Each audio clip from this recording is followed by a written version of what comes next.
Hello, my name is Katrin Kleemann, and in July 2020 I defended my dissertation, and today I get to tell you a little bit about it. The first question that I was asked to answer is, what was the dissertation all about? My dissertation studied the Laki Eruption in Iceland that lasted from June 1783 to February 1784. My dissertation analyzed the physical, emotional, and intellectual repercussions of this volcanic eruption on the northern hemisphere. The Laki Eruption is a fissure volcano. That means over the course of its 8-month-long eruption, it created craters, vents, and openings along a length of 27 kilometers. It produced the largest volume of lava of any volcanic eruption on planet Earth in the last millennium. The eruption had devastating consequences for Iceland itself, where the ashes and gases triggered a famine that killed a fifth of the population. Outside of Iceland, a dry, long-lasting fog that we today refer to as the Laki haze was visible from Labrador in Canada, almost all over Europe, and in parts of North Africa and Asia. The Laki haze also produced a blood-red sunrises, and in some parts of Europe even a sulfuric smell. Outside of Iceland, the contemporaries observed the strange dry fog, red sunsets, and several other phenomena, but at the same time they did not know that a volcanic eruption was occurring in Iceland, so they were left alone to speculate about the origin of this unusual weather.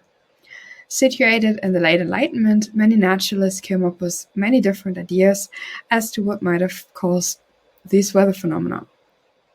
In the end, however, it took until the 1880s for scholars to connect the dots between the strange dry fog and the Laki eruption in Iceland. The second question that I was asked to answer was whether there was something that stood out to me over the course of my research, and there were in fact two things that stood out to me.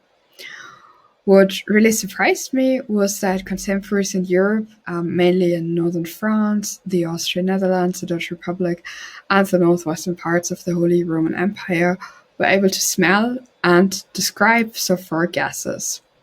For a brief time, about 2 to 3 weeks after the start of the eruption, they were able to smell sulfur, and people with pre-existing respiratory diseases suffered asthmatic attacks. The contemporaries even observed reactions of the sulfuric gases to the environment.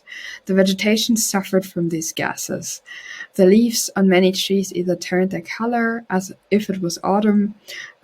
However, this is the very beginning of the Northern Hemisphere summer, so they should be lush and green. And some trees even lost all their leaves completely. However, it looks like most plants actually managed to recover later in the season. What also surprised me was that it took almost 1 century for the contemporaries to connect the dots between the eruption and the strange weather in Europe and beyond. The possibility of an Icelandic volcanic eruption being responsible for the strange weather was discussed early on, even in the summer of 1783. However, the news of an Icelandic volcanic eruption took 3 months to arrive in mainland Europe, and by that time the dry fog had mainly vanished again. There were several theories and speculation about the cause of the dry fog. Was it the newly installed lightning rods depriving the air of the good electricity? Was it earthquakes in southern Italy that had released sulfuric gases from the bowels of the earth? Was it the tail of a meteor that caused the fog? All that were theories competing with the idea of an Icelandic volcanic eruption. In the end, it took until the 1880s until 2 geologists discovered the works of Sven Paulsen, an Icelandic naturalist who had discovered the Laki fissure in the 1790s. And then there was the 1883 Krakatoa eruption in today's Indonesia that led to a lot of research and the realization that volcanic eruptions can in fact produce effects on the other side of the world. The third question was whether I could tell you a little bit about my process. I worked with different kinds of sources. They included contemporary autobiographical works, travelogues, mainly from trips to Iceland, scientific publications, either from scientific journals or monographs, but the main focus was on newspapers. I worked with more than 60 newspapers in total in order to reconstruct the discourse of how this dry fog in the summer of 1783 and to an extent also the winter of 1783-1784 was talked about in the newspaper. There are some German newspaper issues from mid-July 1783 when almost every single report in those newspapers is about the weather, be it the strange fog, the red sunsets, or the unusual seeming number of thunderstorms. In order to be able to work with these newspapers, I spent days in different newspaper archives and scanned issues from a few years from microfilm. Only then, I think you really come to appreciate that more and more is being digitized, and some libraries and databases even make these newspapers available online, and some are keyword searchable, which is fantastic. What characterizes my research is that I was able to take an interdisciplinary approach to the Laki Eruption.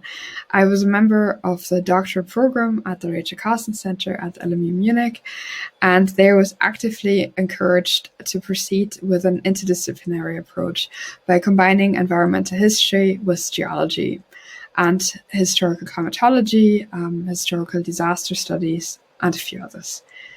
My major was in history, and I was able to switch from minor to geology. So I took some classes in the geology department. I went on some geological field trips. I bought my own helmet, compass, and hammer, and I was able to discuss my findings with geologists, which was really amazing.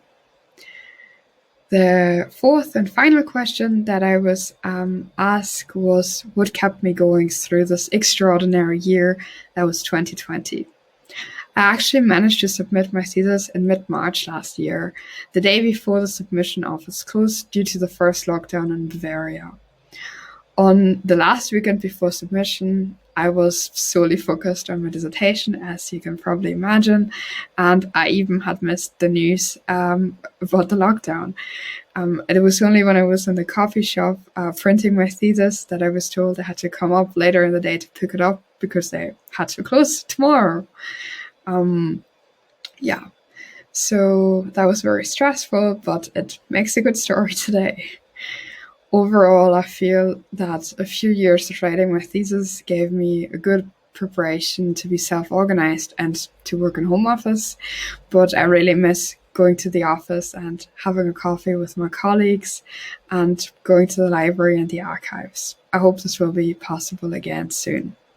But what really kept me going and still keeps me going is the idea of holding my dissertation as a proper book in my hands in the near future. Thank you.